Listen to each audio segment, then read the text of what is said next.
Terima kasih Anda masih bersama kami. Bagi Anda yang baru saja bergabung, kami hadirkan kembali 3 berita utama hari ini. Mayat perempuan korban mutilasi ditemukan di pinggir sungai Biangloe, Kabupaten Bantaeng. Diduga keracunan, petani berumur 60 tahun ditemukan tewas dalam rumah di area sawah Kabupaten Pindrang. Sejumlah warga kurang mampu di Paleteang, Kabupaten Pindrang disuntik vaksin COVID-19 sebelum menerima bantuan langsung tunai atau BLT.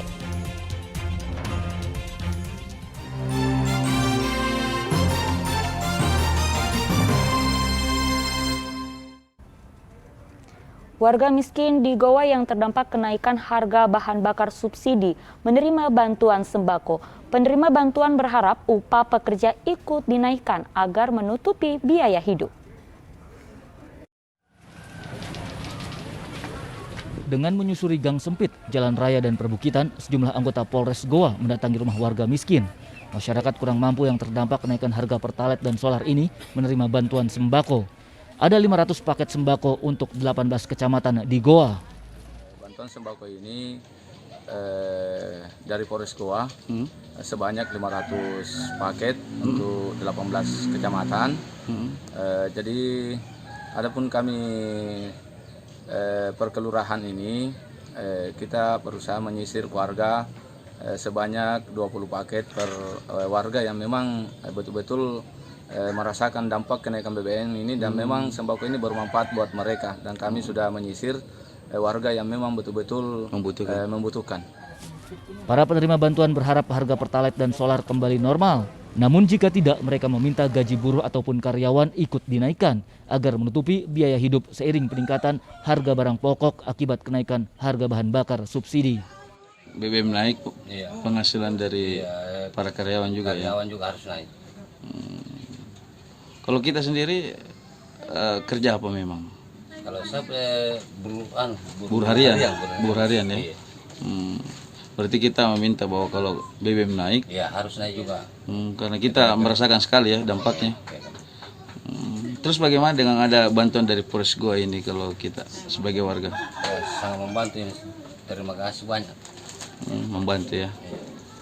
Pemerintah menaikkan harga Pertalite dan solar untuk mengalihkan dana subsidi tepat sasaran bagi warga kurang mampu. Sebagai kompensasi kenaikan harga bahan bakar subsidi, pemerintah menyalurkan bantuan langsung tunai atau BLT kepada masyarakat miskin. Zainuddin melaporkan dari Goa.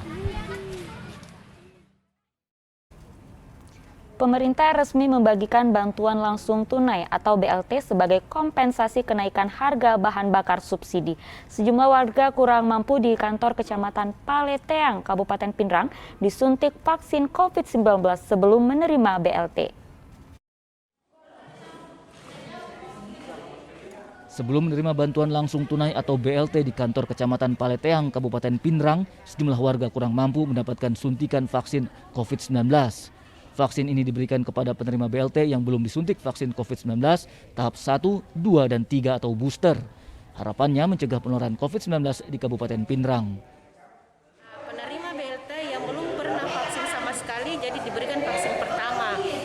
Jika sudah menerima vaksin pertama diberikan vaksin kedua. Dan yang telah mendapatkan vaksinasi pertama dan kedua mendapatkan vaksinasi booster.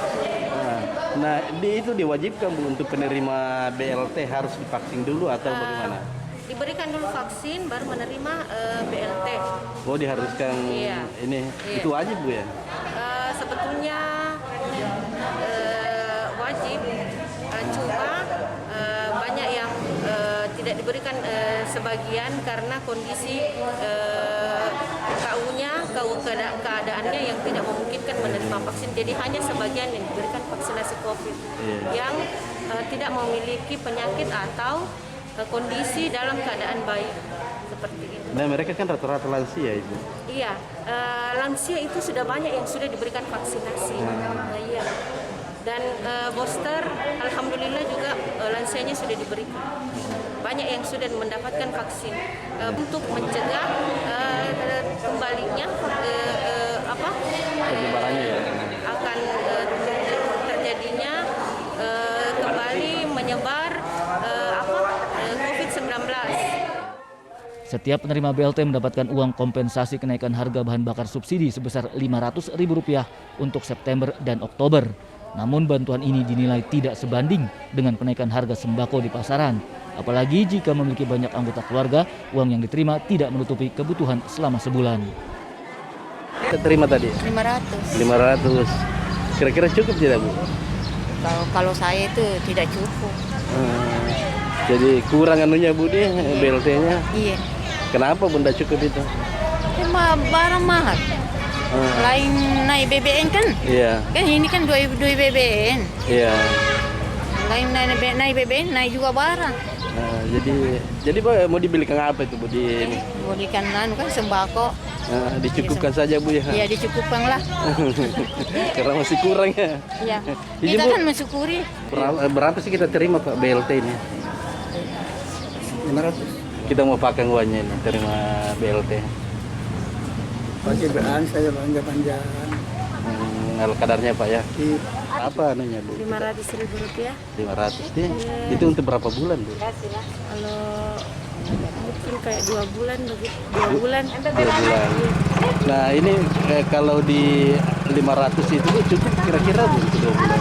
Dicukupi saja. Iya. Untuk beli bahan pokok makanan kayak bahan dapur, minyak, beras, gula. Soalnya kan naik semua barang Iya. sekarang. Nah, rencananya mau dibelikan apa, Bu? Mau dibelikan minyak, beras, bahan pokok untuk di dapur. Di dapur. Iya. Jadi dicukupkan saja, Bu, walaupun apa namanya. Walaupun tidak cukup ya dikasih cukup-cukup saja. Pembagian BLT di Kabupaten Pindrang dibagikan per kelurahan guna mengantisipasi antrean panjang. Penerima BLT di Kabupaten Pindrang mencapai 11.200 orang. Suardi Gatang melaporkan dari Pindrang. Ada 4 desa di Sulawesi Selatan masuk top 50 nominator Anugerah Desa Wisata Indonesia tahun 2022. 2 di antaranya adalah Desa Barania di Kabupaten Sinjai dan Desa Campaga di Kabupaten Bantaeng. Seperti apa kedua kandidat desa wisata tersebut? Berikut liputannya.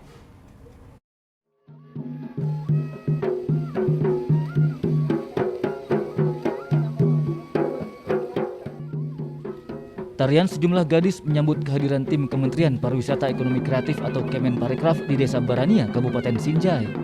Tari ini menyimbolkan kehidupan masyarakat Desa Barania. Rombongan Kemenparekraf didampingi Bupati Sinjai Andi Seto Gadista Asapa. Desa Barania memiliki keindahan alam hamparan sawah dengan latar pegunungan.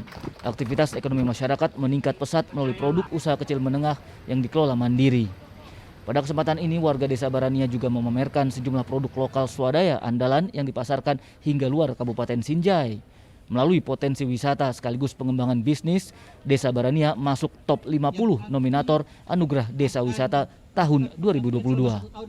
Terus harapannya Pak dengan banyaknya desa-desa wisata seperti ini bagaimana dengan ekonomi masyarakat sendiri Pak? Bangkit. Jadi ini salah satu game changer dari pandemi dan upaya kita menaikkan pendapatan masyarakat untuk upaya kesejahteraan masyarakat berdasarkan potensi yang ada. Ini community based tourism ini yang merupakan tema utama di dalam pembangunan desa ini menjadikan masyarakat sebagai sentral dari pembangunan. Dan masyarakat juga belajar bagaimana mengembangkan sesuatu, ada kemungkinan gagal, ada kemungkinan berhasil. Gagal dia pun akan berhasil, akan menjadi pelajaran yang baik untuk mengembangkan nanti ke depannya pengalaman hidupnya, berhasil pun dua-duanya dapat. Desa Barania masuk 50 besar ya Pak ya? Ya, masuk 50 besar dan Provinsi Sulawesi Selatan menjadi penyumbang terbesar dalam peserta ADWI 2022. Ada berapa Pak di desa di Sulsel? 465. Dari berapa desa seluruh Indonesia Pak? 3.400 yang ikut acara ADWI ini. Tidak hanya Barania, Desa Campaga di Kabupaten Bantaeng juga tidak kalah memukau sehingga lolos top 50 nominator Anugerah Desa Wisata Indonesia tahun 2022. Tari tradisional menyambut kehadiran Menteri Pariwisata Ekonomi Kreatif Sandiaga Uno ke Desa Campaga.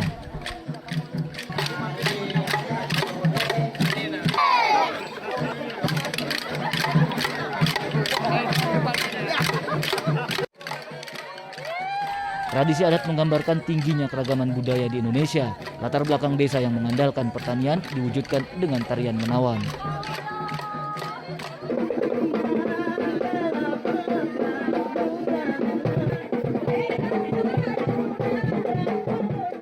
Dengan keragaman tradisi budaya serta keindahan alam yang indah memacu Desa Campaga menyingkirkan ribuan kandidat desa wisata dari seluruh wilayah dalam Anugerah Desa Wisata Indonesia tahun 2022. Desa wisata berperan meningkatkan kunjungan wisatawan sekaligus menambah pendapatan daerah.